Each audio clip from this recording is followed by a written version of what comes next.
नमस्कार दोस्तों, मैं रितेश कुमार। जो पिछले ज्योग्राफी का सेशन था, तो कुछ कारणवश मुझे लेट हो चुका है आने में, तो मैं कोशिश कर रहा हूँ कि फिर आज से आज आज और कल 2 दिन मेरा इंडियन ज्योग्राफी खत्म हो चुका है। कल तक इंडियन ज्योग्राफी खत्म हो जाएगा।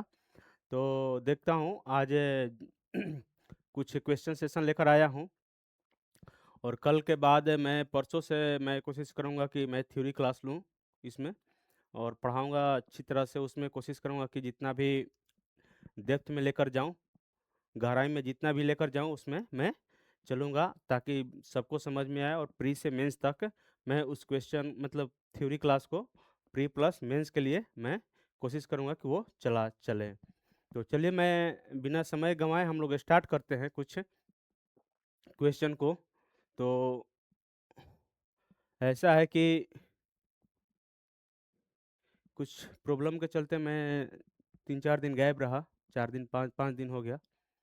कुछ ऐसा प्रॉब्लम था मेरे साथ कि मैं नहीं आ पाया, तो कोई नहीं, 5 दिन लेट हुआ, लेकिन कोशिश करते हैं कि मैं 2 क्लास है तो 2 क्लास में ख़त्म करके मैं थ्योरी क्लास से स्टार्ट करूँ। चलिए नेक्स्ट क्वेश्चन देखते हैं, क्वेश्चन में क्या दिया है, क्या नहीं, कैसे-कैसे है और क्या-क्या आ रहा है इसमें क्वेश्चन में, हम लोग देखते हैं।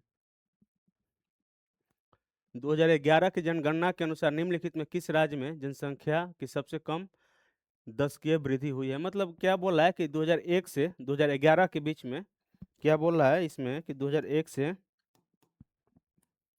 2001 से 2011 के बीच में किस राज्य कौन से इसमें राज्य है जो कि जनसंख्या में कम मतलब कि कम सबसे कम वृद्धि दर देखा गया है?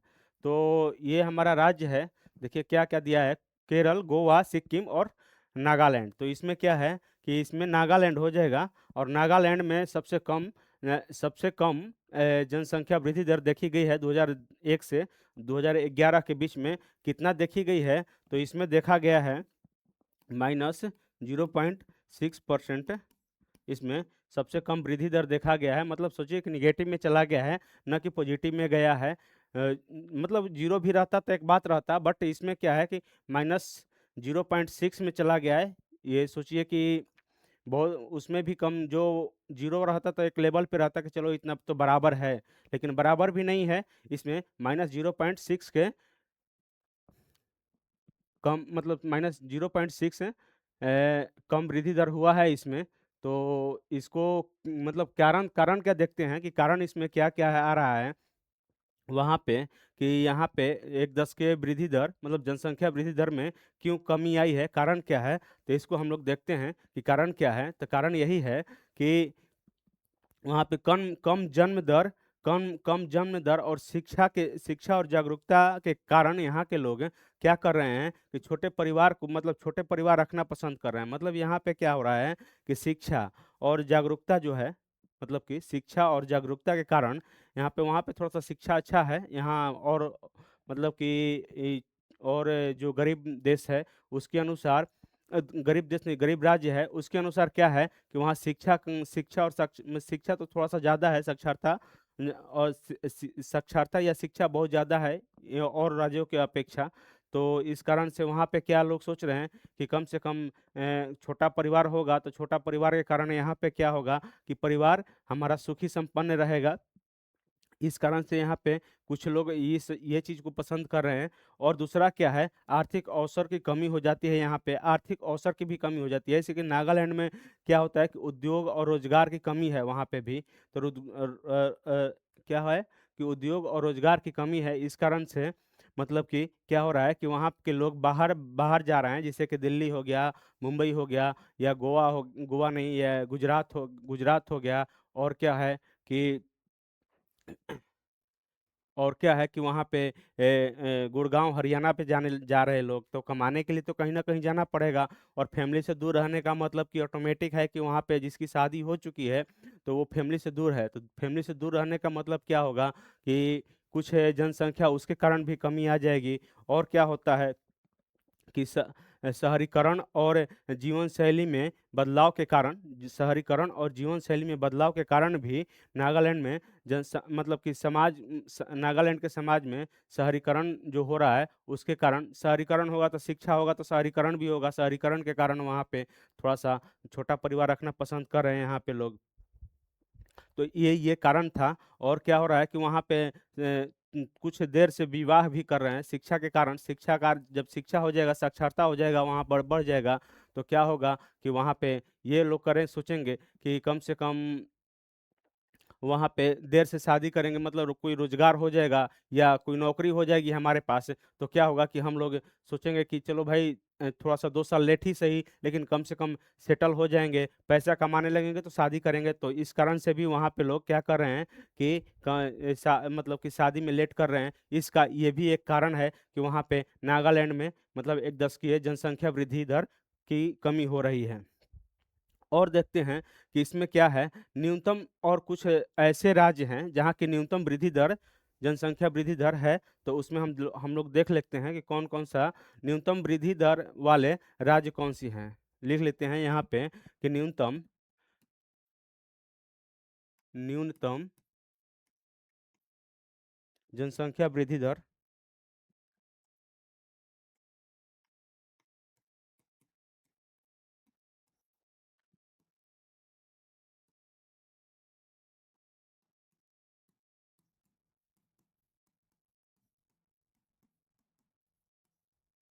राज्य कौन कौन से हैं, ये हम लोग देख लेते हैं। तो कौन कौन सा है, केरल है, लक्षद्वीप है, अंडमान निकोबार है। कौन कौन सा है, तो केरल है, पहला में केरल है, केरल है। और कौन सा है, दूसरा में कौन सा है, दूसरा में आप लोगों का हो जाएगा, तो दूसरा में हो जाएगा लक्षद्वीप, लक्षद्वीप हो जाएगा, लक्षद्वीप, लक्षद्वीप। और तीसरा में क्या हो जाएगा,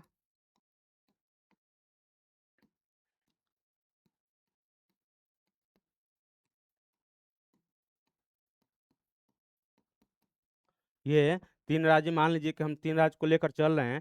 चौथा में गोवा भी है एक, तो चौथा में गोवा को भी रख लेते हैं। क्या है, चौथा में गोवा को भी रख लेते हैं, गोवा को भी रख लेते हैं। इसमें केरल में जनसंख्या वृद्धि दर कितना है, तो आप लोगों को हो जाएगा केरल में जनसंख्या वृद्धि दर 4.9 यानी 5 मान लीजिए, करीब करीब 5%, ये यहाँ पे है। और क्या है, और कौन सा है, लक्षद्वीप में कितना है, तो लक्षद्वीप में 6.3% है, लक्षद्वीप में 6.3% है। और अंडमान में कितना है, अंडमान निकोबार में कितना है, तो निकोबार में 6.9% है। और कितना है गोवा में, गोवा में है 8.23%, 6.9% इसमें है, और गोवा में 8.23%। ये हमारा वृद्धि दर यहाँ पे है, जनसंख्या वृद्धि दर वाले, मतलब कि न्यूनतम इसमें है। सबसे कम वृद्धि दर वाले राज्य में यही है हमारा, कौन कौन सा है, तो केरल है, केरल में करीब करीब 5% है। लक्षद्वीप में कितना है, तो 6.3% है। ये चीज प्रतिशत परसेंटेज नहीं याद करना है आप लोगों को, बस यही चीज याद करना है कि न्यूनतम जनसंख्या वृद्धि दर वाले पांच चार राज्य को लिए, चार राज्य ले लीजिए या तीन राज्य ले लीजिए या दो राज्य ले लीजिए, जो भी है, लेकिन ये एक ही आता है कि कौन सा न्यूनतम वृद्धि दर वाले मतलब या तो केंद्र शासित प्रदेश बोल देगा या तो राज्य बोल देगा, और नहीं तो फिर इसमें दोनों में से कोई एक बोलेगा या दोनों बोलेगा, दोनों में से।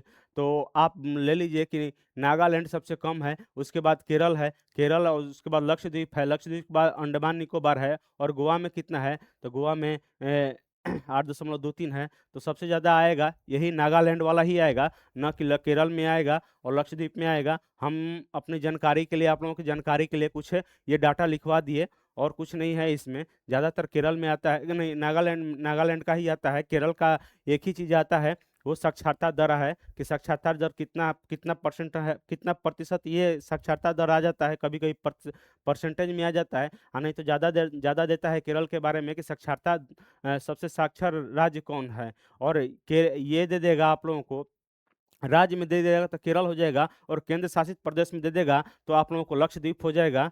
ये लक्षद्वीप हो जाएगा साक्षरता में। तो इस कारण से आप लोगों को इसको हम आप लोगों को कुछ माध्यम से समझाए, अपने बता करके क्या कारण था, कि यहाँ पे जनसंख्या दर कमी आई है।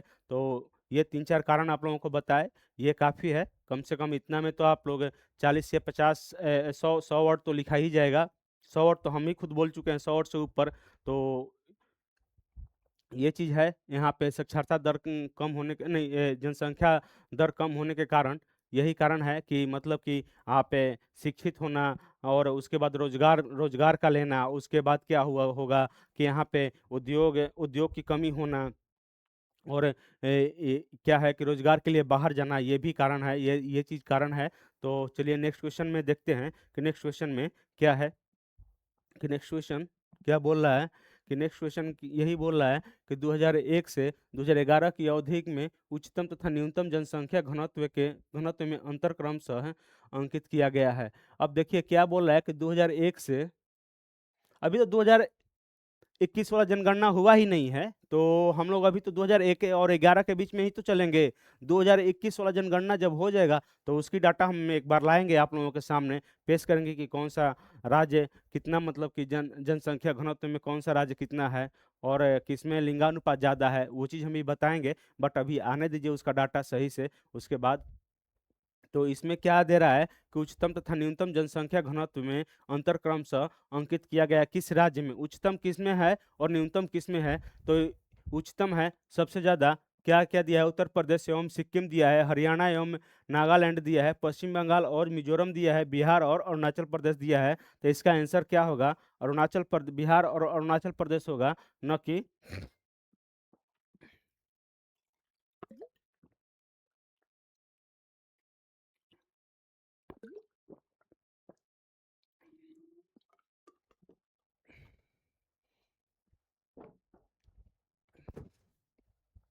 न कि उत्तर प्रदेश और सिक्किम होगा। तो बिहार में जनसंख्या घनत्व कितना है? तो 1106 प्रति वर्ग किलोमीटर। इसमें कितना है? तो 1106 वर्ग प्रति किलोमीटर कितना है? तो 1106 प्रति वर्ग किलोमीटर मान लीजिए या वर्ग प्रति किलोमीटर मान लीजिए, दोनों एक ही है। तो लिख देते हैं इसको आप लोगों को प्रति वर्ग किलोमीटर प्रति वर्ग किलोमीटर ये हो जाएगा। और अरुणाचल प्रदेश में कितना है? तो 17, मात्र 17 है। 1 किलोमीटर में 1 किलोमीटर में कितना लोग रहते हैं? तो 17 लोग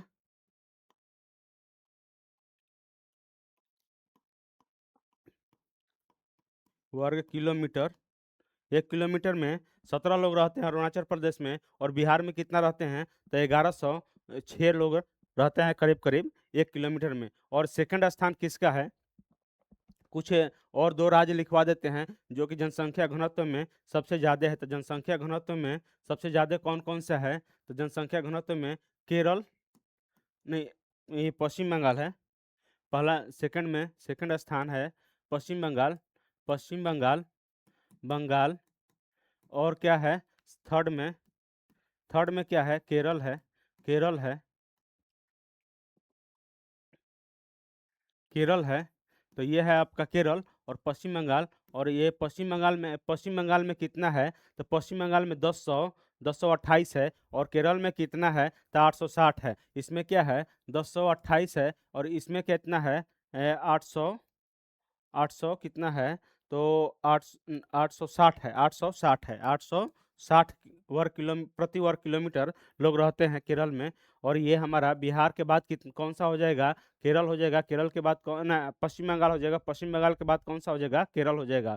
तो ये है हमारा मतलब कि जन सबसे ज़्यादा अधिक जनसंख्या घनत्व वाले राज्य 3 राज्य हैं और सबसे कम घनत्व वाले 3 राज्य को बोल देते हैं यहाँ पे। तो सबसे कम वाला कम में क्या है कि कम में कौन-कौन सा है? तो कम में आप लोगों को देख लीजिए, कम में कम में अरुणाचल प्रदेश आप लोगों को बताया है कि अरुणाचल प्रदेश है। और इसमें बता देते हैं अब और क्या बता देते हैं? तो ये तो अरुणाचल प्रदेश है ही इसमें, लेकिन और एक देख लेते हैं कि इसमें क्या है? केंद्र शासित प्रदेश में देख लेते हैं कि केंद्र शासित प्रदेश में सबसे ज़्यादा घनत्व वाला कौन-कौन सा राज्य है? तो दिल्ली है सबसे ज़्यादा। इसको हम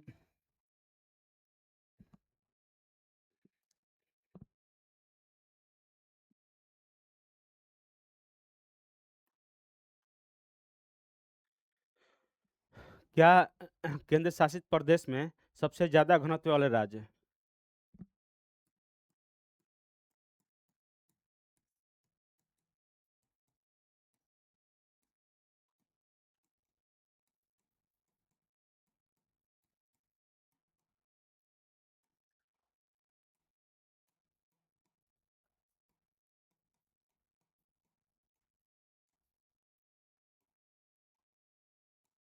ये केंद्र शासित प्रदेश में बता रहे हैं कि इसमें कौन कौन सा है।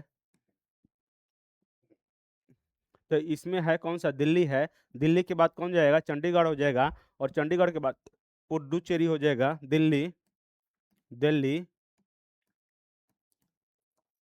दिल्ली के बाद चंडीगढ़, चंडीगढ़ है। उसके बाद कौन सा हो जाएगा आप लोगों को?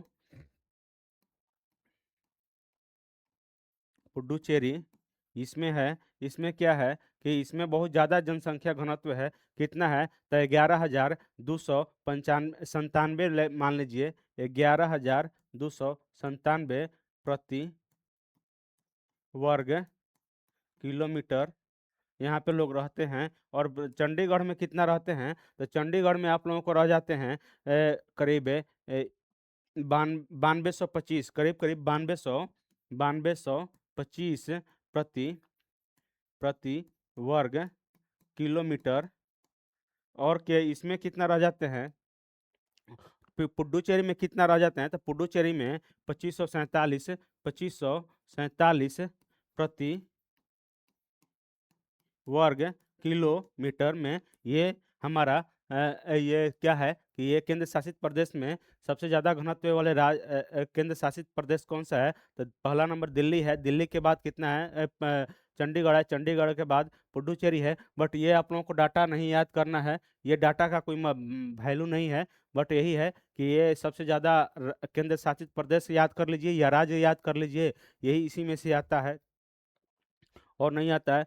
सबसे कम घनत्व वाला राज्य कौन सा? जनसंख्या घनत्व वाला राज्य सबसे कम में यहाँ पे लिख देते हैं। सबसे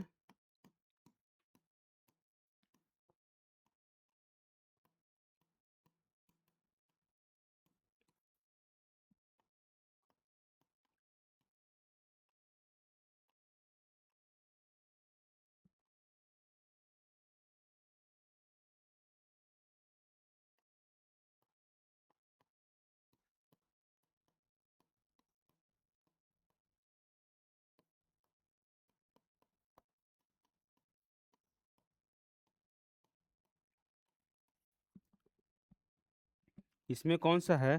तो आप लोगों को आ जाएगा। इसमें कौन सा है आप लोगों को? तो अंडमान निकोबार आ जाएगा। अंडमान निकोबार मात्र एक लिख देते हैं लास्ट में। अंडमान निकोबार, अंडमान निकोबार,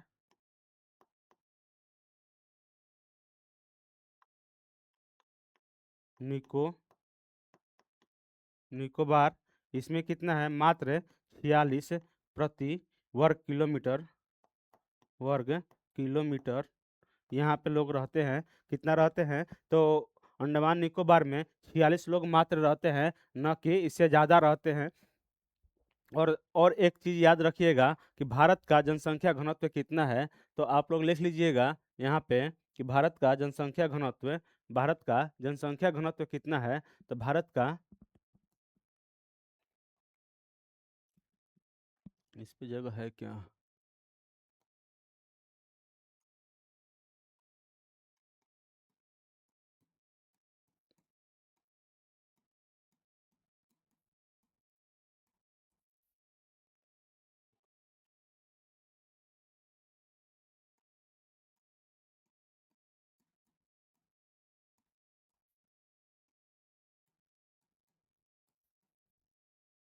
भारत का कितना है जनसंख्या घनत्व? तो 382 प्रति वर्ग किलोमीटर में यहाँ पे लोग रहते हैं। कितना रहते हैं? तो 382 वर्ग किलोमीटर भारत में जनसंख्या घनत्व है, न कि इससे ज़्यादा है।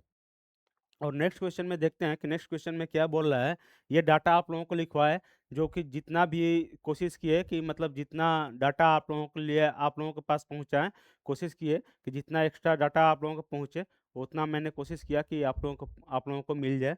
चलिए नेक्स्ट क्वेश्चन में देखते हैं कि नेक्स्ट क्वेश्चन क्या बोल रहा है कि निम्नलिखित में किस एक को भारत की जनगणना 2011 में नगरों को परिभाषित करने के लिए अपनाया गया।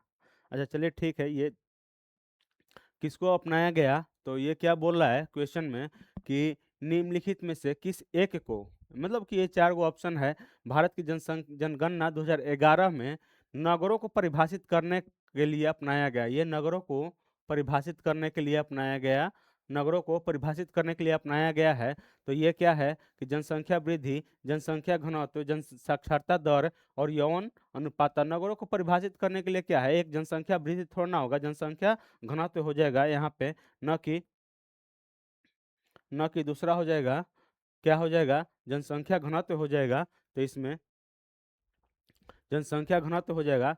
तो जनसंख्या घनत्व 2011 के नगरीय क्षेत्र को, मतलब कि ये क्या बोल रहा है कि इसमें कि जनसंख्या घनत्व जो वो चीज़ है कि जो नगरों को परिभाषित करेगा या देश की जनसंख्या को परिभाषित करेगा, जनगणना को परिभाषित करता है कि कितना अपना कौन सा अपना, मतलब कि जनसंख्या को परिभाषित करने के लिए क्या चीज़ अपनाया जाता है।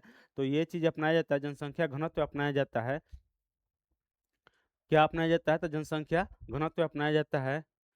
चलिए ठीक है, इसको देखते हैं कि आगे में इसको क्या और कुछ बता सकते हैं आप लोगों को। तो जनगणना 2011 के अंतर्गत नगरीय क्षेत्र को 2 भागों में, मतलब कि 2 श्रेणियों में बाँटा गया है। 2011 के अंतर्गत नगरीय क्षेत्र को, मतलब कि अंतर्गत नगरीय क्षेत्र को, नगर क्षेत्र जो है, ये नगर क्षेत्र है, यहाँ पे इसको 2 श्रेणी में बाँटा गया है। कौन-कौन सा बाँटा गया है, इसको हम लोग देखते हैं। तो प्रथम श्रेणी में क्या है कि प्रथम श्रेणी में नगरपालिका आ जाता है, नगरपालिका समिति आ जाता है, एक ही में होगा नगरपालिका समिति। नगरपालिका समिति एक ही में होगा।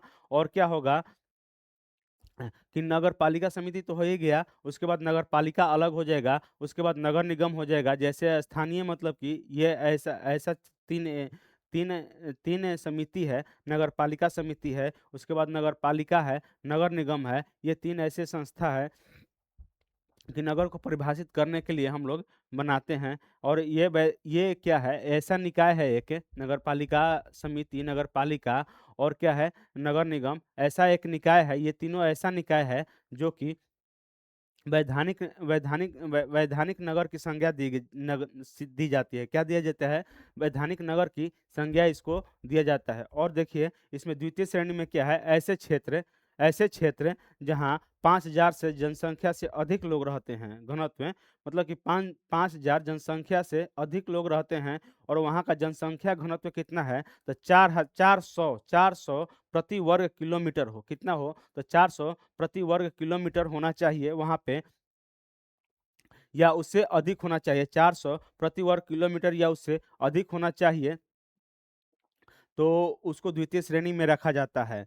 और क्या होता है कि यहाँ पे पुरुष को कार्मिक जनसंख्या का 75% गैर कृषि, मतलब कार्मिक जो काम करते हैं पुरुष हैं, उसमें क्या होता है कि 75% से अधिक है जनसंख्या जो होता है गैर कृषि में कार्य कर रहे हो, मतलब कि कृषि में कार्य कर नहीं रहे हो। नगर निगम जो होता है, जो शहर शहर होता है, तो वहाँ पे क्या होता है कि वहाँ पे क्या होता है कि सबसे ज़्यादा 75% से अधिक जो लोग होते हैं, कृषि कार्य में काम नहीं करना चाहिए। और क्षेत्र हो जाता है, जैसे कंपनी हो गया और या दवा कंपनी हो गया, चाहे बहुत सारी कंपनी हो गई, तो ऐसे जगह वो काम करेंगे तो उसको द्वितीय श्रेणी में रखा जाता है। तो वहाँ पे जो 75% से अधिक लोग गैर गैर कृषि में कार्य करेंगे, तो उसको नगर पालिका या नगर निगम भी, उसको नगर निगम से परिभाषित किया जाता है। तो ये चीज़ हम आप लोगों को समझाएँ। इसमें क्या है कि नगर को परिभाषित करने के लिए क्या क्या अपनाया जाता है, तो जनसंख्या घनत्व अपनाया जाता है, न कि साक्षरता दर, यौन अनुपात और जनसंख्या वृद्धि। नेक्स्ट क्वेश्चन में देखते हैं कि नेक्स्ट क्वेश्चन क्या बोल रहा है कि निम्नलिखित में से किसी एक राज्य में भारत की जनगणना 2011 के अनुसार लिंगानुपात, अच्छा, लिंगानुपात न्यूनतम है। क्या बोल रहा है यहाँ पे? न्यूनतम है, निम्नलिखित में से किस एक राज्य में भारत की जनसंख्या जनगणना 2011 के अनुसार लिंगानुपात न्यूनतम है? तो सिक्किम सिक्किम है, कर्नाटक है, हरियाणा है, आंध्र प्रदेश है। तो इसमें क्या हो जाएगा? हरियाणा ही हो जाएगा, न कि सिक्किम है, कर्नाटक है और आंध्र प्रदेश है। तो इस आप लोग कितना है यहाँ पे हरियाणा का लिंगानुपात कितना है? तो हरियाणा का सबसे लिंगानुपात कितना है? तो आज 1 मिनट पहले ये देख लेते हैं कि हरियाणा का आप लोगों को 979 879 है। यहाँ पे लिख देते हैं 800 इसका 879 प्रति वर्ग किलोमीटर न व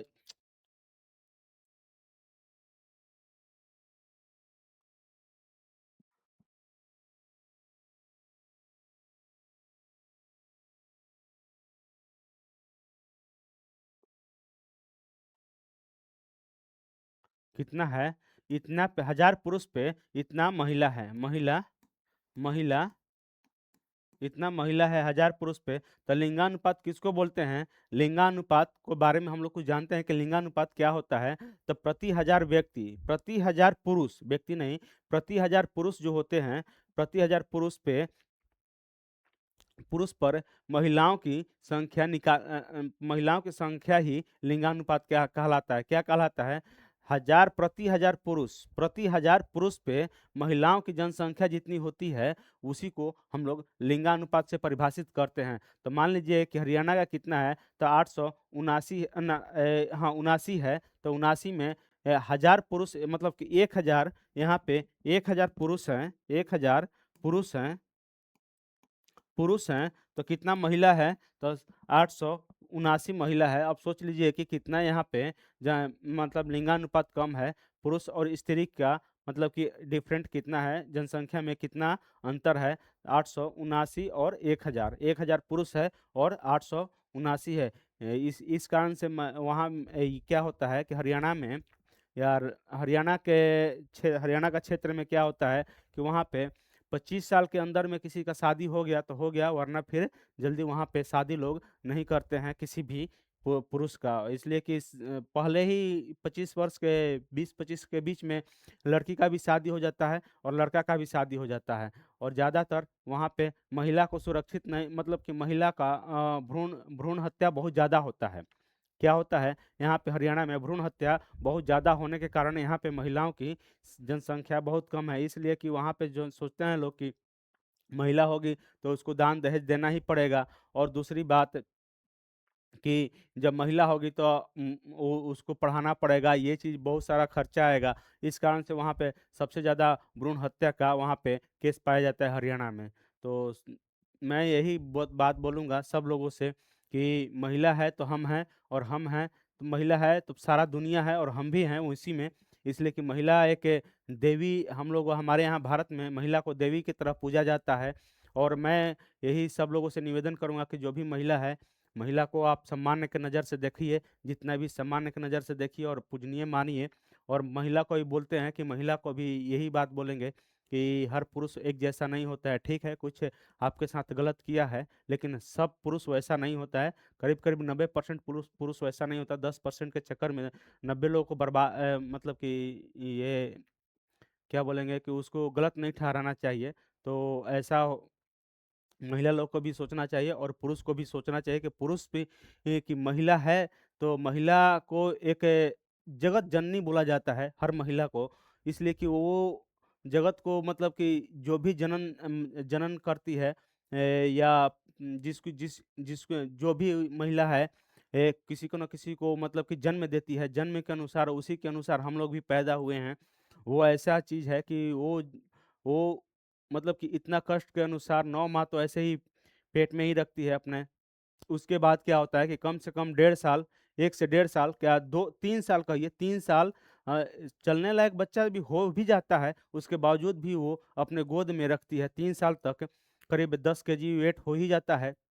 10 से 15 केजी वेट हो ही जाता है 3 साल के बच्चों को। तो 10 केजी का वेट 3 साल तक वो उठाते रहती है। पेट में तो उठाती ही है और गर्भाशय में, और उसके बावजूद भी 3 साल तक क्या होता है कि वो लोग भी मतलब कि अपने बच्चे को गोद में उठा के रखती है। तो मैं यही कहूँगा हर लोगों से कि महिला को सम्मान की दृष्टि से देखा जाए, ना कि भ्रूण हत्या किया जाए और ना कि कहीं रेप किया जाए, ना कि कहीं उसको गलत निगाह से देखा जाए।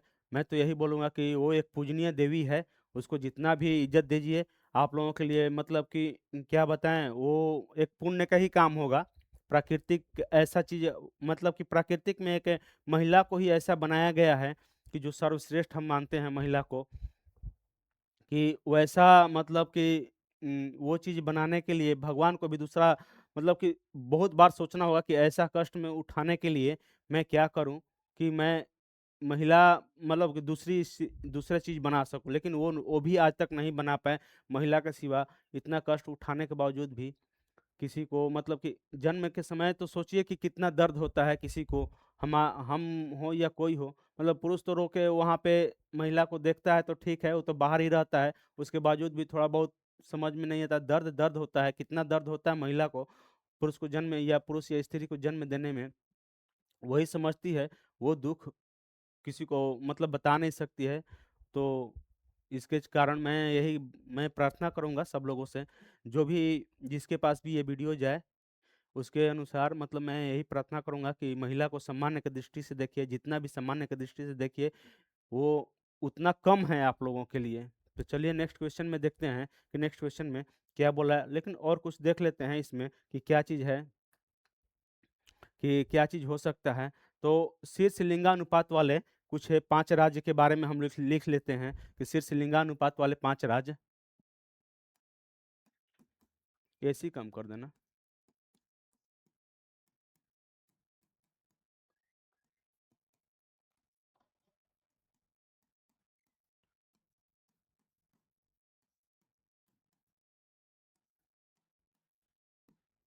पहला नंबर तो केरल है, केरल है। और कौन-सा है? पहला नंबर तो केरल है, उसके बाद तमिलनाडु है, उसके बाद क्या है? आंध्र प्रदेश है। क्या है? तमिलनाडु, दूसरा में तमिलनाडु, तीसरा में क्या है? आंध्र प्रदेश, चौथा में क्या है? आप लोगों को छत्तीसगढ़,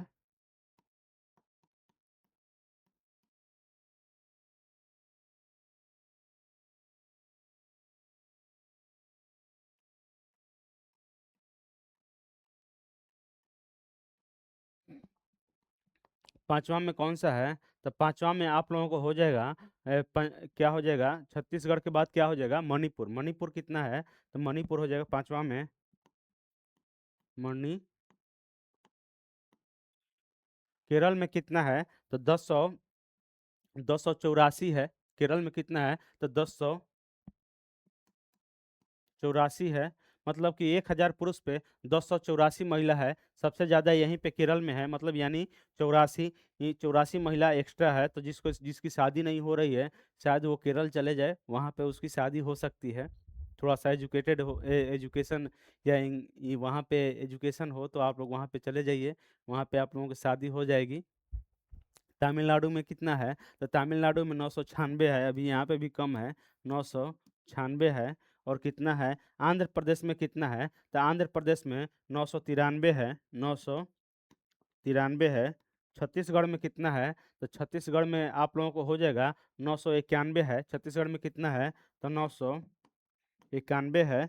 और मणिपुर में कितना है? तो मणिपुर में 985 है। तो ये चीज़ डाटा याद नहीं, इसका एक डाटा याद रखिएगा, उसके बाद इस सब का डाटा आप लोगों को याद नहीं रखना है, बट इसका डाटा याद रख सकते हैं आप लोग, इसलिए कि कभी भी क्वेश्चन ये आ सकता है आप लोगों के बीच में कि केरल की लिंगानुपात कितना है? तो 1084 है, बट ज़्यादा आता है कि सबसे ज़्यादा लिंगानुपात किस राज्य में है? तो केरल में है, न कि और किसी राज्य में है, तो यही ज़्यादा आता है। और डाटा लिखवा दिए कि डाटा कितना है, नहीं तो मैं उतना डाटा लिखवाने के कोई फ़ायदा है नहीं।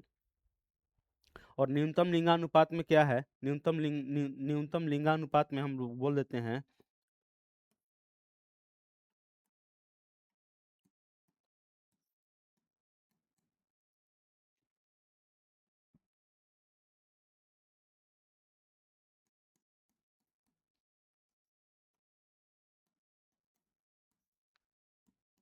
न्यूनतम लिंगानुपात वाले कुछ राज्य लिख देते हैं।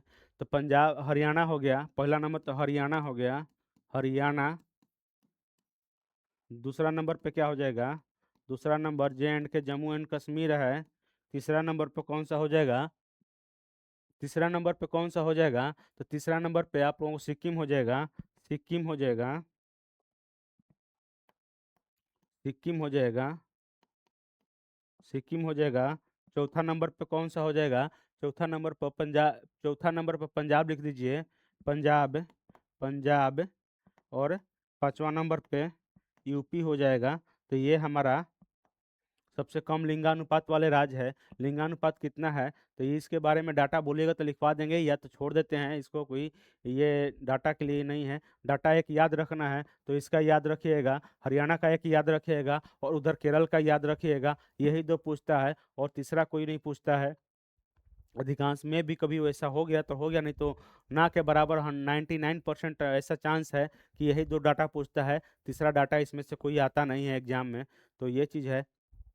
और देख लीजिए भारत का लिंगानुपात कितना है। तो भारत का लिंगानुपात कितना है यहाँ पे? भारत का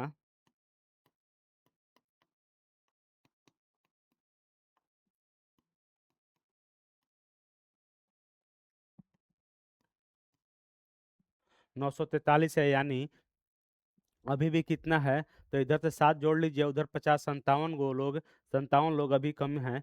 मतलब कि 1000 पुरुष पे 57 महिलाएं अभी कम हैं, मतलब कि 943 लिंगानुपात है। कितना भारत का लिंगानुपात कितना है? तो 943 है। और देखते हैं नेक्स्ट क्वेश्चन में, देखते हैं कि नेक्स्ट क्वेश्चन क्या बोल रहा है।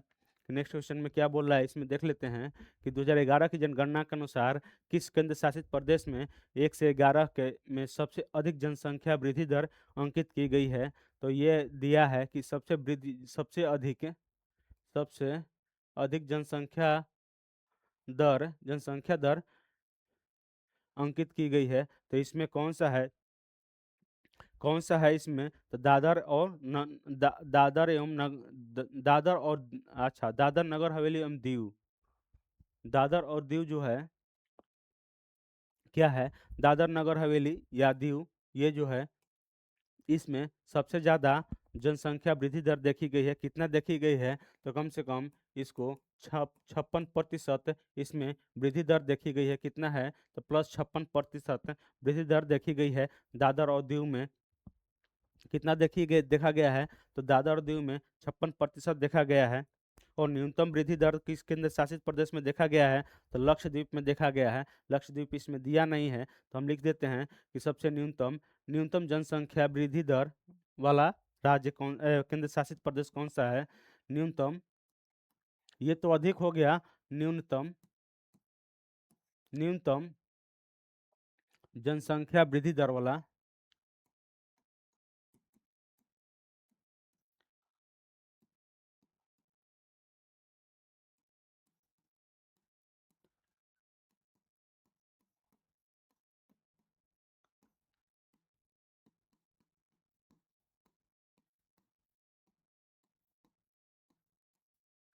कौन सा है? ये लक्षद्वीप है। ये क्या है? लक्षद्वीप है।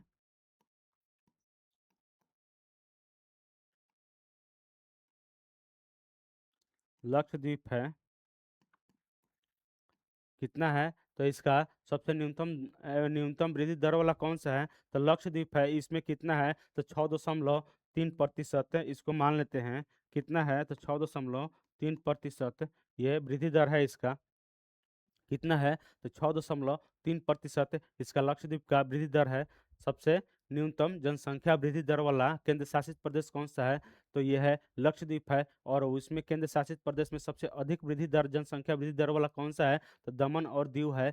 और इसको लिख देते हैं कितना? तो 56%। और लक्षद्वीप का कितना है? तो 6.3%। तो और नेक्स्ट क्वेश्चन में देखते हैं कि नेक्स्ट क्वेश्चन में क्या बोल रहा है। पिछले 100 साल के इतिहास में किस दशक में भारत में सर्वाधिक जनसंख्या वृद्धि दर का अनुभव की गई है? तो देखिए क्या है कि 100 साल जो होता है, मतलब कि मान लीजिए कि 2000, क्या बोलते हैं, 1900 से लेकर 2000 तक,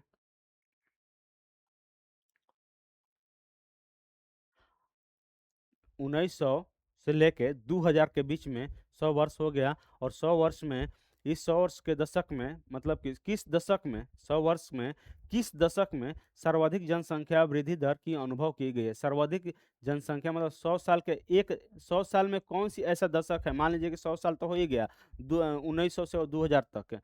तो 2000 के बीच में मान लीजिए कि 1901, 1902 से लेके 1901 से लेके 1910, 1911 से लेके 1920, 1921 से लेके 1930, 1930 से लेके 1940, 1941 से लेके 1950, 1951 से लेके 1960, 1961 से लेके 1970, और 1971 से लेके 1981, और 1970 से लेके 1980, और 1981 से लेके कितना, तो 1990, और 1991 से लेके 2000। मान लीजिए कि इस ये 10-10 साल होता है ना, मान लीजिए कि इसमें कितना हो गया, तो 10-10 साल का मतलब 10-10 साल पे हम लेकर चल रहे हैं कि 2000 से लेके 2010 तक, तो ये 10 साल हो गया। और 2011 से लेके 2020 तक ये भी 10 साल हो गया। और 2021 से लेके 2030 तक ये भी 10 साल हो गया।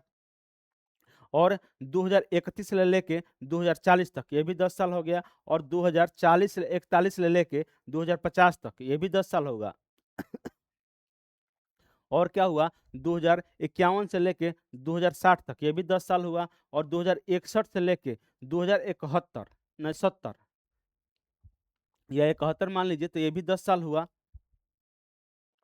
तो ऐसे करके मान लीजिए कि 10-10 साल के अंतर ले लेते हैं। तो इसमें ये इस अवधि में, 10 साल की अवधि में, किस वर्ष ये जो जो डाटा दिया है, ये जो डाटा दिया है, किस अवधि में जनसंख्या वृद्धि दर का सबसे अधिक अनुभव किया गया था? तो ये किया गया था 1961 से 1971 के बीच में ये वृद्धि दर देखा गया था। क्या देखा गया था? वृद्धि दर देखा गया था इसमें 1961 से लेके 1971 के दशक में सबसे ज़्यादा वृद्धि दर देखा गया था। तो कितना देखा गया था? तो 24.80%, 80% कितना देखा गया था इसमें? तो 24.80%, 80% इसमें वृद्धि दर देखा गया। मान लीजिए कि 100 आदमी हैं, तो उसमें 2061 से 71 के बीच में 10 मतलब 100 आदमी हैं, तो 124.80 मतलब कि आदमी हो गए थे वहाँ पे, मतलब जनसंख्या हो गया था। जनसंख्या मान लीजिए कि ये कितना था, तो 100 था, तो मान लीजिए कि 100 पे 10 साल में कितना बढ़ा, तो 124.8 है, मतलब नहीं 124.8 आदमी हो गए। ये 10 साल के अंदर में। तो ऐसे जनसंख्या बढ़ा, तो ये जनसंख्या कितना बढ़ा, तो 24.80 यहाँ पे जनसंख्या वृद्धि दर देखा गया था। किसमें देखा गया था? तो 61 से 71 के बीच में देखा गया था। जबकि 2000 से 2001 से 11 के बीच में, मान लीजिए कि ये भी पूछ दिया ना कि 2000 से 2011 के बीच में कितना जनसंख्या वृद्धि दर था हमारे भारत का, तो भारत का यहाँ पे लिख देंगे, भारत का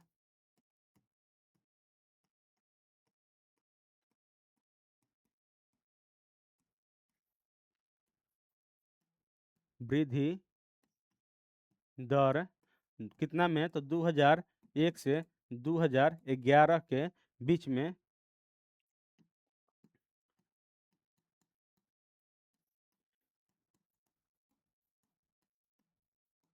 कितना था इसमें, तो कितना था, तो कितना था, 17 दशमलव कितना था, 17.70, मान लीजिए आज 17.7 या 17.70, यहाँ पे कितना था, तो 17.70% यहाँ पे था 2001 से 11 के बीच में। अभी तो जनगणना 2001 से 11 के बीच का ही चल रहा है, न कि 21 वाला हुआ है। 21 वाला आएगा तो हम लोग आप लोगों को बताया जाएगा कि उसमें कितना वृद्धि दर हुआ है।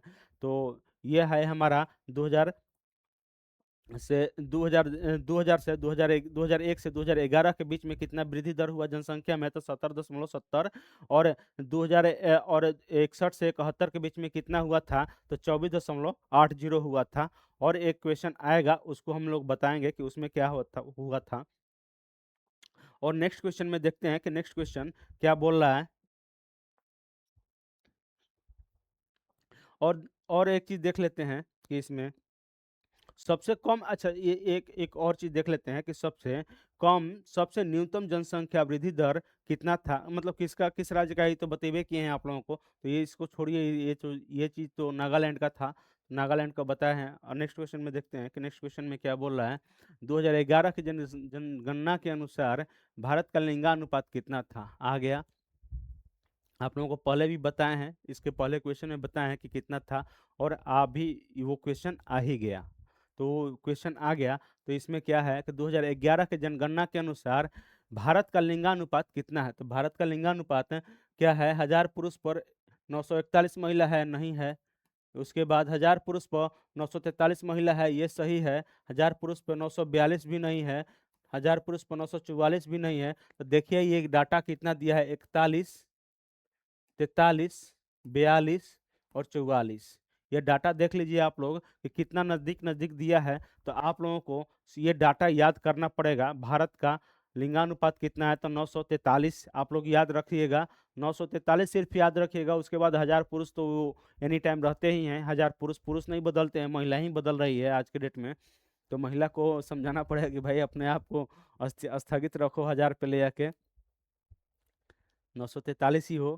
तो 943 महिला है, अभी भी 57 महिलाएं कम है 1000 पुरुष पे। तो कोशिश किया जाए कि इन लोगों की जनसंख्या में वृद्धि किया जाए। और आगे नेक्स्ट क्वेश्चन में देखते हैं क्या है। 1000 पुरुष पर 943 महिलाएं हैं, इसका आंसर यही होगा। और जितना डिटेल समझाना था पीछे क्वेश्चन में हम आप लोगों को समझा चुके हैं। नेक्स्ट क्वेश्चन में देखते हैं कि नेक्स्ट क्वेश्चन क्या बोल रहा है। सूची 1 को सूची 2 से सुमेलित करना है। और भाषा का समूह और विशिष्ट भाषा, एक विशिष्ट भाषा है और भाषा का समूह है। मतलब ये है कि आप लोगों को एक जनजाति है जो भाषा बोलती है, उसको भाषा को मतलब कि ये विशिष्ट भाषा कौन सी भाषा बोलती है, तो ये चीज़ आप लोगों को दिखाना है। तो ये चीज़ क्या, कौन सी, किस में कौन सा होगा, ये देखते हैं। तो पहले तो एक विशिष्ट भाषा के बारे में जान लेते हैं कि विशिष्ट भाषा क्या होता है। तो स्पष्ट और सटीक, स्पष्ट और सटीक शब्दों का प्रयोग, मतलब कि जो स्पष्ट और सटीक शब्दों का प्रयोग को संदर्भित करता है, मतलब कि उसको बताता है। कोई भी शब्द हो उसको स्पष्ट रूप से बताता है, तो उसी को हम मतलब कि क्या बोलते हैं, विशिष्ट भाषा बोलते हैं। और विशिष्ट भाषा उसी को बोलते हैं कि जो शब्द को स्पष्ट करे कि इसका अर्थ क्या होता है, उसी को विशिष्ट भाषा बोलते हैं। और इसका आंसर क्या होगा? अब आंसर की तरफ आते हैं। तो आंसर क्या होगा? तो क्या दिया है? द्रविड़ दिया है। द्रविड़, इंडो यूरोपियन, और अस्ट्रिक है। उसके बाद अस्ट्रिक, टिबेटो बर्मन है। तो इसको देखते हैं कि टिबेटो बर्मन, यूरोकाला, द्रविड़, द्रविड़ यूरोकाला के रूप में, मतलब कि ये भाषा को स्पष्ट करते हैं। इंडो यूरोपियन को कौन बंजारा बोलता है। और अष्टी को संथाली, हाँ अष्टी को संथाली। और इंडो तिब्बत को बोडो, ना टिबेटो बर्मन, ये बोडो। क्या है? तो आप लोग देख लीजिए कि द्रविड़ को यूरोकाला, इंडो यूरोपियन को बंजारा, और अस्ट्रिक को संथाली, और टिबेटो बर्मन को बोडो। कौन कौन सा हो जाएगा? एक का चार, दो का एक, एक का चार, दो का एक का चार इसी में है, सिर्फ मात्र एक ही में है। तो इसके इसके लेकर हम लोग चलते हैं। एक का चार क्या है? द्रविड़, यूरोकाला, Indo European, Banjara, Austric, Santhali और टिबेको बर्मन। ये क्वेश्चन था नेट जीआरएफ का। आप लोगों को सोचे कि आज एक एक क्वेश्चन डालते हैं नेट जीआरएफ का, और नेट जीआरएफ की तरफ आप लोगों को मोड़ते हैं कि कैसा क्वेश्चन आता है। ऐसे हर क्वेश्चन नेट जीआरएफ का नहीं होता है, बट मैंने कोशिश किया कि आज एक एक डालते हैं नेट जीआरएफ का क्वेश्चन, कि नेट जीआरएफ में कैसा कैसा क्वेश्चन आता है, आप लोगों को थोड़ा सा दिखाया जाए। ये नेट जीआरएफ बहुत क्वेश्चन गहराई से पूछता है, ना कि ऊपर ऊपर से पूछता है। तो चलिए नेक्स्ट क्वेश्चन में देखते हैं कि इसमें नेक्स्ट क्वेश्चन में क्या दे रहा है, इसका आंसर क्या होगा। तो इसका आंसर ए होगा। नेक्स्ट क्वेश्चन में देखते हैं कि नेक्स्ट क्वेश्चन क्या बोल रहा है। 2011 के जनगणना के अनुसार भारत की जनसंख्या का घनत्व प्रति वर्ग किलोमीटर क्या है? 2011 के जनगणना के अनुसार भारत की जनसंख्या प्रति वर्ग किलोमीटर कितना है? तो ये बोल रहा है कि 1 किलोमीटर, 1 प्रति वर्ग किलोमीटर, मान लीजिए कि ये एक क्षेत्र है, एक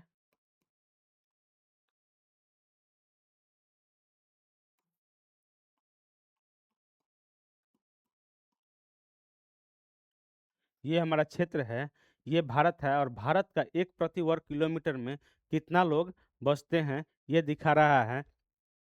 तो कितना लोग बसते हैं हमारा, तो ये हमारा लोग बसते हैं कितना, तो हमारा यहाँ पे लोग बसते हैं 383 नहीं बसते हैं, 381 भी नहीं बसते हैं, 384 भी नहीं बसते हैं, और 382 भी, यही 382 बसते हैं, न कि 84, 83, 81। देख लीजिए कितना डाटा नज़दीक नज़दीक दिया है, 81, 82, 83, 84, बट 82 कहाँ दिया है, लास्ट में दिया है, न कि इधर भी इधर दिया है। कहाँ दिया है, तो सबसे लास्ट में दिया है 82, 81, 82, 83, 84। तो 382 लोग एक एक वर्ग किलोमीटर में, प्रति वर्ग किलोमीटर में हमारे भारत में लोग बसते हैं। जनसंख्या घनत्व कितना है, तो 1 किलोमीटर में 382 प्रति वर्ग किलोमीटर लोग बसते हैं हमारे भारत में। नेक्स्ट क्वेश्चन में देखते हैं कि नेक्स्ट क्वेश्चन क्या है, इसमें कुछ और बताने लायक नहीं है। तो 2011 की जनगणना के अनुसार निम्नलिखित में किस राज्य में जनसंख्या का सबसे ज्यादा घनत्व है? हाँ, 2011 के जनसंख्या के अनुसार भारत अनुसार निम्नलिखित में किस राज्य में जनसंख्या का सबसे ज़्यादा घनत्व है? किस राज्य में सबसे ज़्यादा घनत्व है ये देखना है। तो बिहार है, उत्तर प्रदेश है, केरल है, और पश्चिम बंगाल है।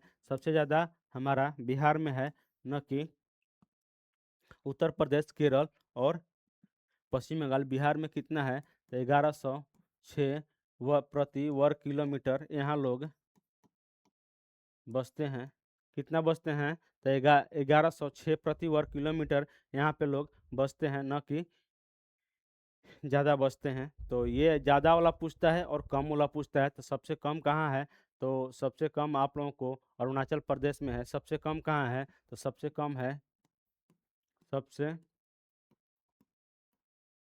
कम कहाँ है, तो अरुणाचल प्रदेश।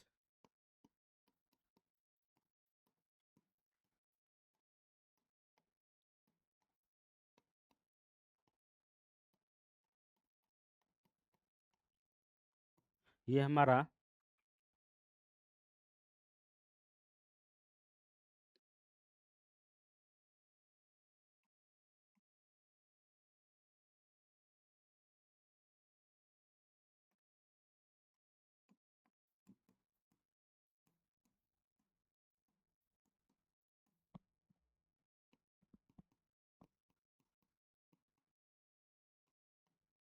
अरुणाचल प्रदेश है। कहाँ है, तो सबसे कम जनसंख्या घनत्व वाला राज्य कौन सा है, तो अरुणाचल प्रदेश है। कहाँ कितना लोग हैं यहाँ पे, तो 17 लोग, 17 प्रति वर्ग किलोमीटर यहाँ पे जनसंख्या घनत्व है। कितना है, तो 17 वर्ग किलोमीटर, प्रति वर्ग किलोमीटर यहाँ पे जनसंख्या घनत्व है। नेक्स्ट क्वेश्चन में देखते हैं कि नेक्स्ट क्वेश्चन में क्या है। नेक्स्ट क्वेश्चन क्या बोल रहा है, नेक्स्ट क्वेश्चन यही बोल रहा है कि 2001 से 11 की जनगणना के अनुसार भारत की जनसंख्या वृद्धि दर क्या थी। पहले भी बताए थे कि कितना थी, और अभी भी फिर बता रहे हैं कि कितना है। तो 17.70% हम बताए थे, या तो 70% आएगा, या तो फिर आप लोगों को 79% कर दीजिए, 59% कर, 59% कर, 69% कर दीजिए। क्या है यहाँ पे, ये बी नंबर आंसर आ रहा है 59%। या तो इसको कर दीजिए 17.70%, या ये दोनों डाटा में से कोई एक डाटा आप लोगों को दे सकता है। 70 भी दे सकता है, 69 भी दे सकता है। तो ये आप लोगों का डाटा है।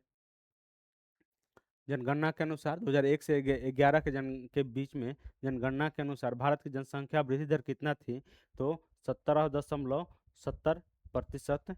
ये जनगणना के वृद्धि, मतलब कि ये जनसंख्या वृद्धि दर थी यहाँ पे।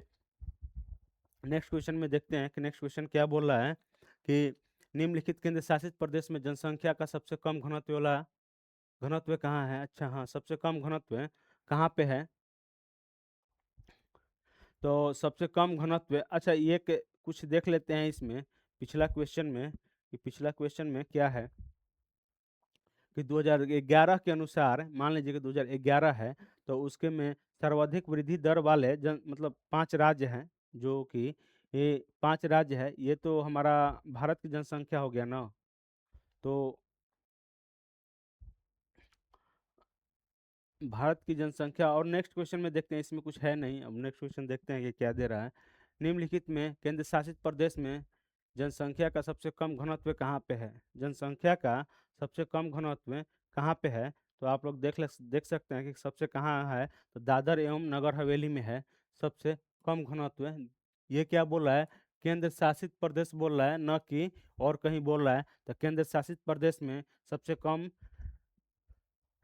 कम जनसंख्या घनत्व कहाँ पे है? तो दादर एवं नगर हवेली में है। कितना लोग रहते हैं यहाँ पे? तो दादर एवं नगर हवेली में मान लीजिए कि करीब बहुत कम रहते हैं यहाँ पे। 25 के आसपास ही रहते हैं यहाँ पे, ज़्यादा नहीं रहते हैं। दादर दादर एवं नगर हवेली में 25 या 26 लोग बोल देते हैं, 26 लोग यहाँ पे रहते हैं प्रति वर्ग किलोमीटर में।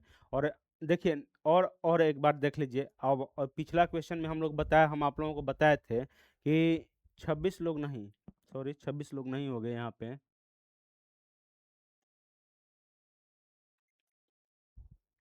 कुछ और डाटा होगा यहाँ पे। हाँ, दादर एवं नगर हवेली में 600 या 700 यहाँ पे, मान लीजिए कि 700 प्रति वर्ग किलोमीटर यहाँ पे रहते हैं।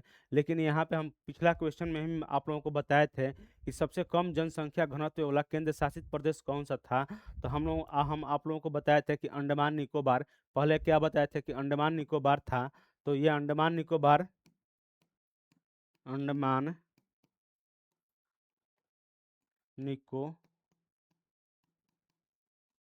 पहले तो यही बताए थे ना हम आप लोगों को, न कि दादर और नगर हवेली बताए थे। तो अंडमान निकोबार को हम कैसे छोड़ सकते हैं? तो अंडमान निकोबार को पकड़ के रखना है। तो ये अंडमान निकोबार इसमें दिया नहीं है, इस कारण क्या होगा कि सेकंड स्थान पे इन चारों से सबसे कम घनत्व वाला राज्य यही है। इसमें सबसे ज़्यादा, इसमें ज़्यादा है, इसमें भी ज़्यादा है, और इसमें भी ज़्यादा है। 1000 के आसपास से, मतलब 800 प्लस है इस तीनों में, 800 प्लस है, न कि ये 700 से नीचे है। तो इसमें 700 के आसपास है दादर एवं नगर हवेली में। और अंडमान निकोबार में कितना लोग रहते हैं? तो मात्र 46 लोग रहते हैं यहाँ पे। 46 लोग मात्र रहते हैं प्रति वर्ग किलोमीटर। कितना रहते हैं? तो यहाँ पे रहते हैं 46 लोग रहते हैं प्रति वर्ग किलोमीटर में। नेक्स्ट क्वेश्चन में देखते हैं कि नेक्स्ट क्वेश्चन में क्या है। इसमें ज़्यादा कुछ करने लायक है नहीं, नहीं तो फिर पिछला जितना भी क्वेश्चन था आप लोगों को चारों ऑप्शन लेकर चलते थे। इसमें चारों ऑप्शन लेकर चलने लायक है नहीं। या तो फर्स्ट ले लीजिए, या ना तो सेकंड। ये तो फर्स्ट ले लीजिए, ना तो लास्ट ले लीजिए। ये तो क्वेश्चन कभी दे दिया, बोले कि मतलब कि 100 में से एक क्वेश्चन ऐसा दे देगा, नहीं तो फिर ये वैसा नहीं देगा।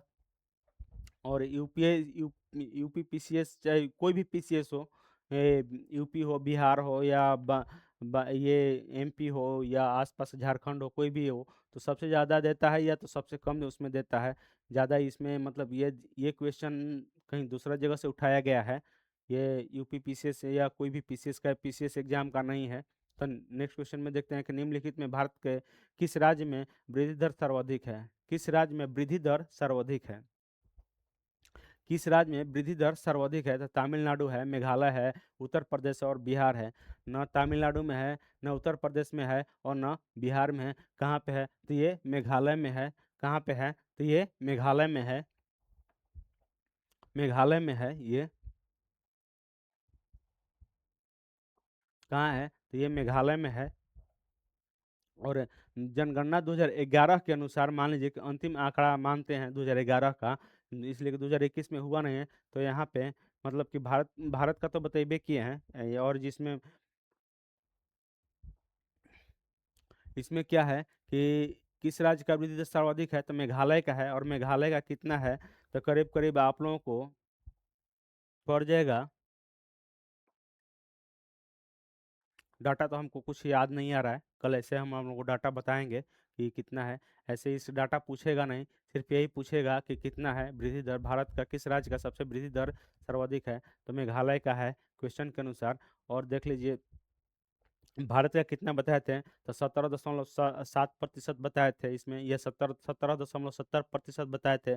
जिसमें ग्रामीण वृद्धि दर कितना होता है, तो ग्रामीण वृद्धि दर कितना होता है भारत में बता रहे हैं, न कि मेघालय में बता रहे हैं, हम भारत में बता रहे हैं कि ग्रामीण वृद्धि दर कितना है 2011 के अनुसार, तो 12.3 है। और कितना है नगरीय वृद्धि दर कितना है, तो 31.8% है। चलिए ठीक है, नेक्स्ट क्वेश्चन में देखते हैं कि नेक्स्ट क्वेश्चन क्या बोल रहा है। निम्नलिखित में से भारत का कौन सा सबसे बड़ा भाषाई समूह है? इंडो यूरोपियन, चीनी, ऑस्ट्रिक और द्रविड़। भाषाई समूह कौन सा है, सबसे ज्यादा भाषा कौन सा बोला जाता है भारत में, तो इंडो यूरोपियन बोला जाता है। कौन सा बोला जाता है, तो इंडो यूरोपियन बोला जाता है भाषा के तौर पे। भाषा के तौर पे सबसे ज़्यादा इंडो यूरोपियन बोला जाता है। भारत में चार भाषा जो है पारिवारिक के अंतर माने परिवारों के अंतर्गत आता है। मतलब वर्गीकृत किया गया है चार भाषा को, पारिवारिक वर्ग परिवारों के अंतर्गत किया गया है। मतलब चार भाषा को क्या बोलते हैं, भारत में चार भाषा को परिवारों के अंतर्गत वर्गीकृत किया गया है। चार भाषा को वर्गीकृत किया गया है परिवारों के अंतर्गत। तो कौन कौन सा है, तो द्रविड़ है, स्ट्रिक है और चीनी तिब्बत है। तो इसमें सबसे ज़्यादा चारों में किसको बोला जाता है, ये चारों जो भाषा है भारत में, चारों भाषा को बोला जाता है और पारिवारिक वर्गीकृत किया गया है। तो इस चारों में सबसे ज़्यादा भाषा कौन सा बोला जाता है, तो इंडो यूरोपियन बोला जाता है। कौन सा बोला जाता है, इंडो यूरोपियन बोला जाता है।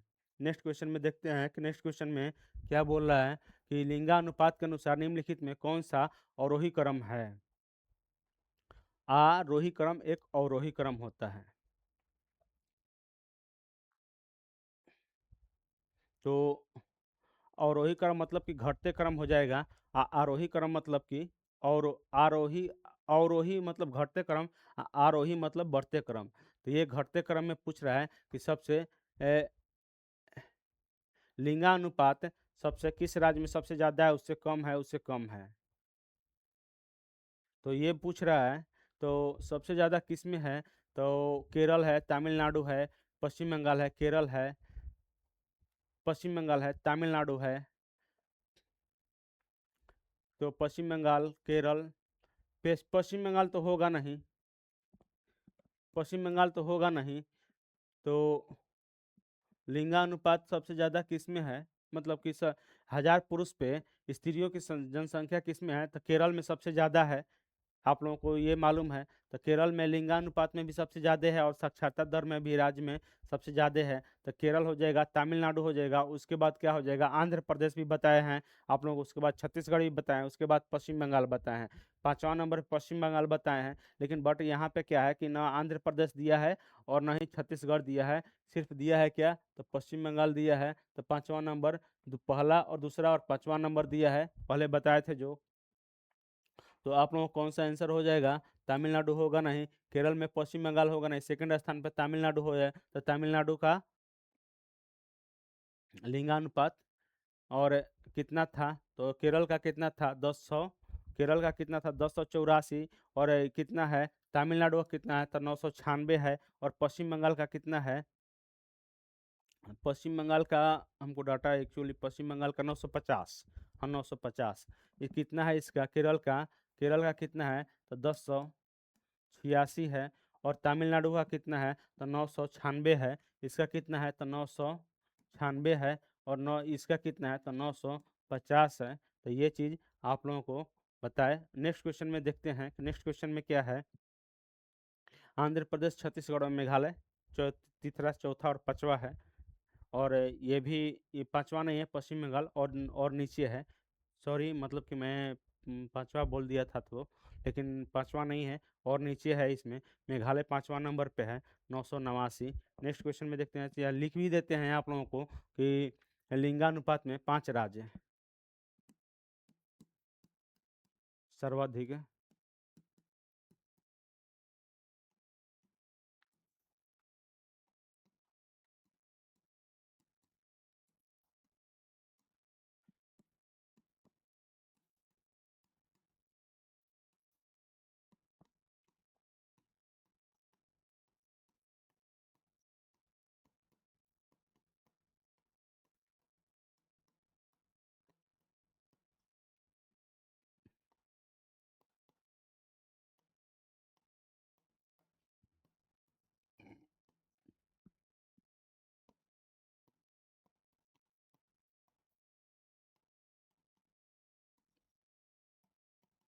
पांचवा में कौन सा है? पांचवा में मेघालय है।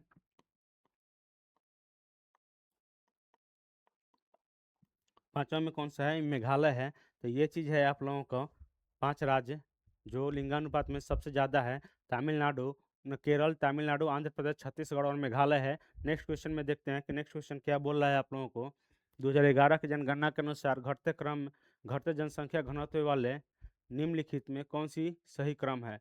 अब देखिए, पिछला है लिंगानुपात में, वो पिछला क्वेश्चन था लिंगानुपात था, और ये जनसंख्या घनत्व में सबसे कम, मतलब सबसे ज़्यादा कौन है और सबसे कम में कौन सा चल रहा है? तो बिहार है, पश्चिम बंगाल है, उत्तर प्रदेश है, बिहार है, केरल है, पश्चिम बंगाल है, बिहार है ना। पश्चिम बंगाल, पश्चिम बंगाल तो होगा नहीं। सबसे घनत्व, सबसे घटते क्रम में बोल रहा है घनत्व वाले, तो सबसे पहले तो बिहार ही हो जाएगा, उसके बाद पश्चिम बंगाल हो जाएगा, उसके बाद उत्तर प्रदेश होगा। तो ये चीज़ है आप लोगों को, इसका आंसर क्या होगा? तो ए होगा। इसका आंसर क्या होगा? तो ए होगा, न कि ये होगा, बी होगा। तो ये पश्चिम बंगाल, केरल होगा नहीं जनसंख्या में तो इसका कम ही है। तो बिहार है, पश्चिम बंगाल है और उत्तर प्रदेश है। बिहार का कितना है? तो बिहार का कितना है? तो 1106 हम आप लोगों को बताए हैं, 1100। इसका कितना बताए हैं? तो 1106 बताए हैं। पश्चिम बंगाल का कितना बताए हैं आप लोगों को? तो पश्चिम बंगाल का 200, पश्चिम बंगाल का कितना बताए थे? उम,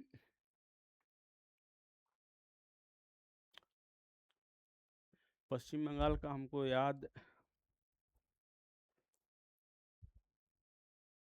पश्चिम बंगाल का कुछ याद नहीं है। देखिए पिछला क्वेश्चन में क्या बताए थे, ध्यान पे नहीं आ रहा है। चलिए ठीक है, इसको छोड़ते हैं। और ये यूपी का कितना है? तो 929 लोग हैं यूपी में। और इसमें कितना है? हाँ देखिए, याद आया, 1028। पश्चिम बंगाल में, पश्चिम बंगाल में यहाँ पे हो जाएगा 1028, उसमें 1106, 1028 है। और इसमें कितना हो जाएगा? 800, कितना है? 829 है। यहाँ पे लोग 829 लोग रहते हैं प्रति वर्ग किलोमीटर में यहाँ पे। तो ये चीज़ है आप लोगों को जनसंख्या घनत्व के बारे में, कि बिहार में कितना है? तो 1106, और पश्चिम बंगाल में 1028 लोग रहते हैं, और कितना है उत्तर प्रदेश में? 1029 लोग रहते हैं। तो ये है हमारा राज्य। और आप लोग ऐसे भी लिख सकते हैं, सबसे, मतलब कि सबसे ज़्यादा घनत्व वाले 5 राज्य, ये भी लिख सकते हैं। तो सबसे ज़्यादा घनत्व वाले 5 राज्य कौन कौन से हैं?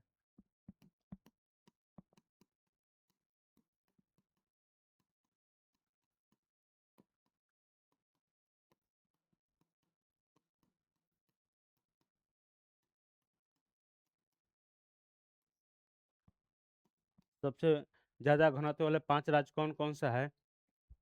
तो आप लोग लिख सकते हैं, बिहार हो गया, पश्चिम बंगाल हो गया, केरल हो गया, यूपी हो गया और हरियाणा हो गया। कौन कौन सा हो गया?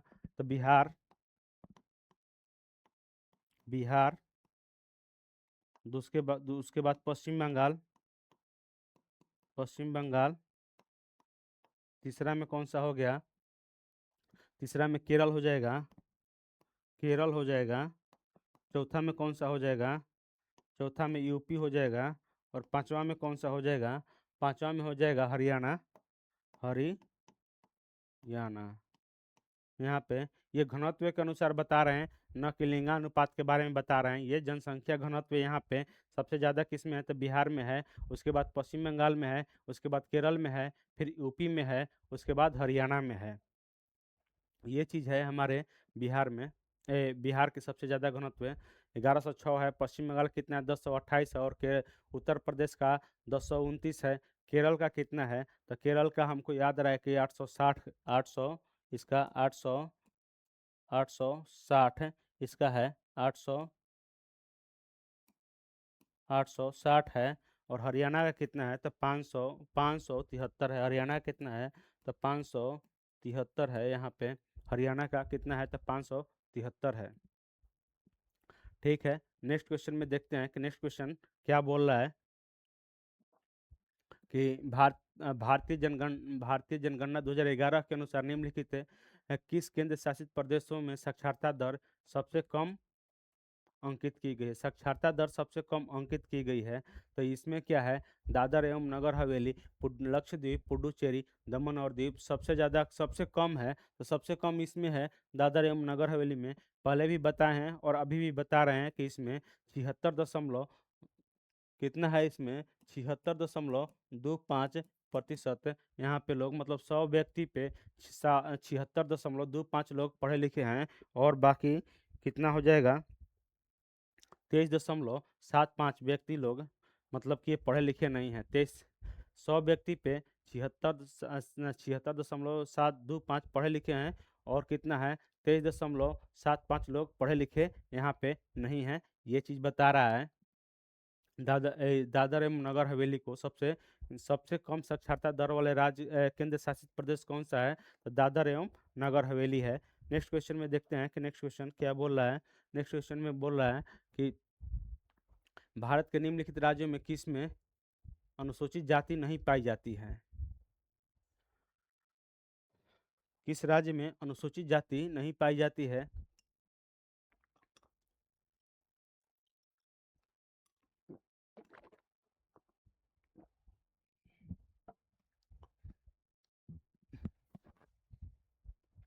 तो इसमें क्या हो जाएगा कि हिमाचल प्रदेश, पश्चिम बंगाल, हरियाणा और पंजाब। इसमें क्या हो जाएगा कि हरियाणा और पंजाब दो दो राज्य है जो कि अनुसूचित जाति नहीं पाई जाती है। तो इसका आंसर हो जाएगा सी एंड डी, इसका आंसर हो जाएगा। अनुसूचित जाति ये दो राज्य में नहीं पाई जाती है, हरियाणा और पंजाब में। और और इसके अलावा भी और कुछ राज्य है, दिल्ली है, दिल्ली है, चंडीगढ़ है, दिल्ली है, चंडीगढ़ है। और हरियाणा पंजाब तो बतेबे किए हैं, पुडुचेरी भी है, दिल्ली। इसके अलावा क्या बोल देते हैं, इसके अलावा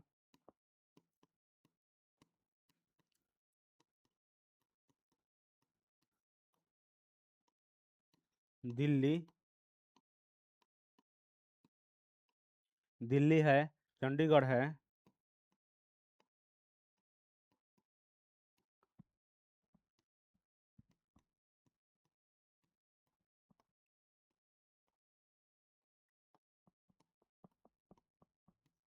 पुडुचेरी में भी ये कोई भी अनुसूचित जनजाति नहीं पाई जाती है। इसके अलावा हरियाणा, पंजाब, दिल्ली, दिल्ली, चंडीगढ़ और पुडुचेरी में भी ये कोई जनजाति नहीं पाई जाती है।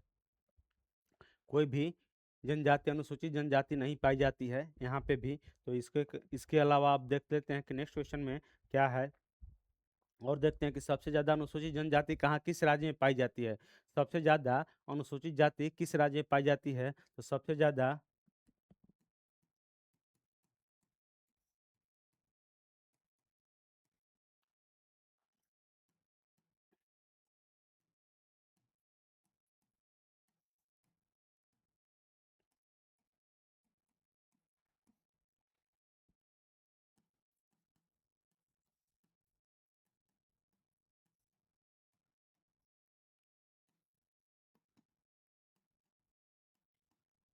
21%, 21% के आसपास यहाँ पे सबसे ज्यादा पाई जाती है। कितना कहाँ पाई जाती है, तो 21% पाई जाती है यहाँ पे। यहाँ पे कहाँ पे पाई जाती है, तो मध्य प्रदेश में सबसे ज़्यादा अनुसूचित जनजाति कहाँ पाई जाती है, तो मध्य प्रदेश में। ये क्वेश्चन बहुत बार आया है, जो कि मैं आप लोगों को लिखवाया हूँ। ये क्वेश्चन बहुत बार आया है कि सबसे ज़्यादा किस राज्य में अनुसूचित जनजाति पाई जाती है, तो एमपी में पाई जाती है। बट ये डाटा नहीं देता है, सिर्फ राज्य का नाम पूछता है। तो राज्य का नाम कौन सा है, तो मध्य प्रदेश है, मध्य प्रदेश है। चलिए ठीक है, इसमें तो आप लोगों को बताए। और नेक्स्ट क्वेश्चन में देखते हैं कि नेक्स्ट क्वेश्चन क्या दे रहा है। सूची 1 को सूची 2 से सम्मिलित करना है। और आदिम जनजाति एक एक तरफ आदिम जनजाति है, और ये एक तरफ है राज्य, राज्य और आदिम जनजाति। और ये आदिम जनजाति किस राज्य में रहते हैं ये बताया गया है, ये बताया गया हम लोगों को। तो हम लोगों को ये बताना है कि कौन सी जनजाति किस राज्य में रहती है। तो ये कौन सी जनजाति किस राज्य में रहती है ये देखते हैं। तो आगिम कहाँ रहती है, आगिम जनजाति रहती है नागालैंड में। और क्या टोडा जनजाति कहाँ रहता है, मेघालय में नहीं, तमिलनाडु में। टोडा तमिलनाडु में, मोपला मोपला केरल में और मेघालय में खासी जनजाति रहती है। तो एक का चार दो का दो, एक का चार दो का दो, एक का चार दो का दो, इसमें भी है, इसमें भी है। और तीन का तीन। न- मोपला केरल में, हाँ मोपला तीन का तीन, तीन का तीन। तो तीन का तीन इसमें भी है और चार का एक है। तो चार का एक, इसका आंसर क्या होगा? एक होगा, ए होगा। इसका आंसर क्या होगा? ए होगा।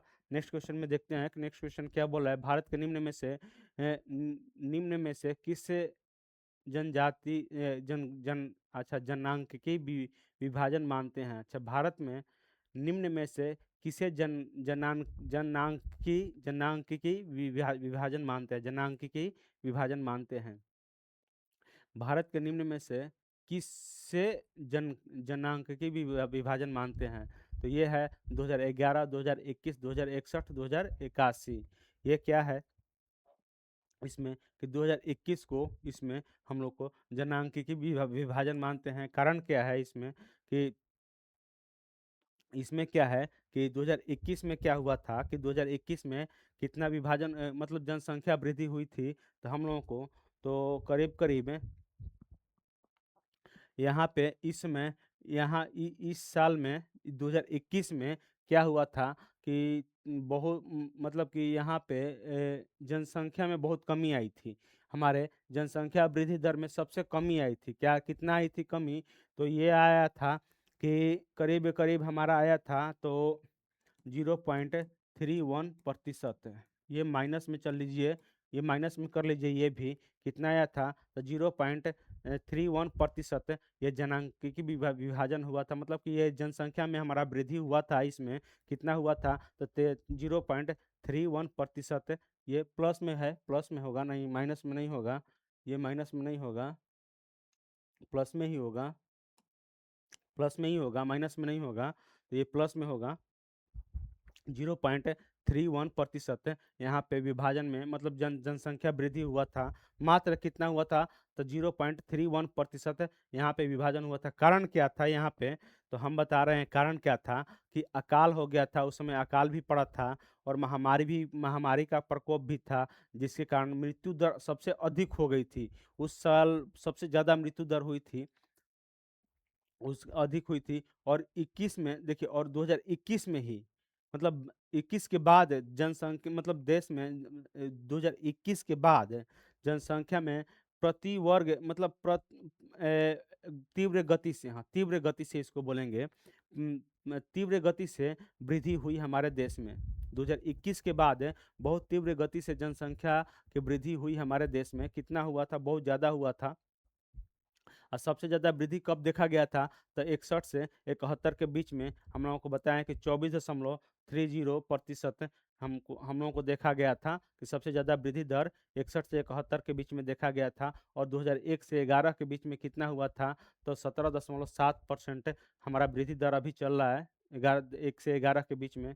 और सबसे कम वृद्धि दर यह हुआ था 2021 में। 2021 के इतिहास में लिखा जाता है क्या कि उसे महान विभाजन वर्ष कहा जाता है, भारत का सबसे महान विभाजन वर्ष कहा जाता है। और महान विभाजन वर्ष कहा जाता है। कारण क्या था कि यहाँ पे स्पेनिश ब्लू महामारी एक आई थी। स्पेनिश ब्लू महामारी एक आई थी। स्पेनिश स्पेनिश फ्लू, फ्लू इसको बोलेंगे।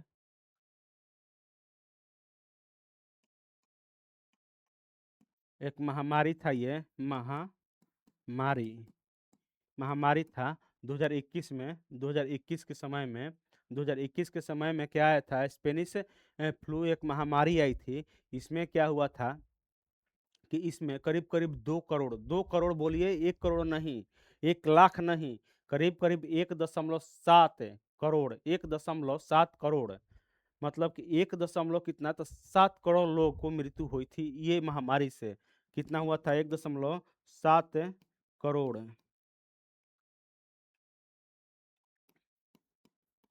करोड़ लोगों की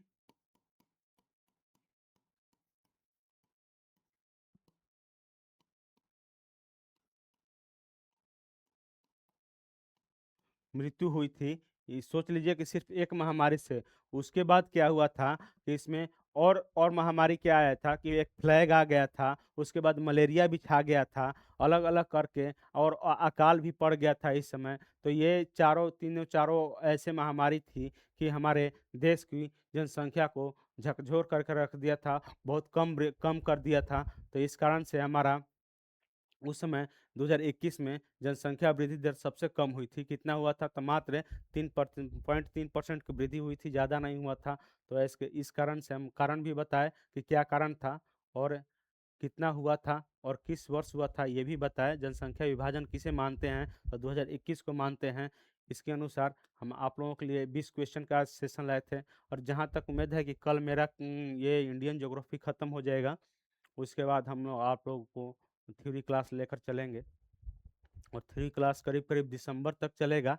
पर डे 1 घंटा का सेशन होगा दिसंबर का, जनवरी मतलब कि हम कोशिश करेंगे कि 150 क्लास आप लोगों को, 150 घंटा आप लोगों को पढ़ाएं। 150 घंटा में सोच लीजिए कि बहुत ज़्यादा हो जाता है प्री और मेंस के लिए। तो कोशिश करें कि जितना इंटरनल अंदर तक ले चलें। तब तक के लिए आप लोगों के लिए मतलब कि गुड नाइट। ये मैं करीब करीब 12 बजने वाला है, और 12 बजने के टाइम में मैं क्लास ले रहा हूँ। तो मैं आप लोगों क्लास के लिए ही बहुत दिन मतलब कि बहुत दूर से आया हूँ, कि कोशिश किया हूँ कि मैं ये क्लास ख़त्म करूँ और जितना जल्दी आप लोगों के लिए स्टार्ट करूँ नया क्लास। तो तब तक के लिए आप लोगों के लिए टाटा bye bye good night, see you, मिलते हैं नेक्स्ट क्लास में।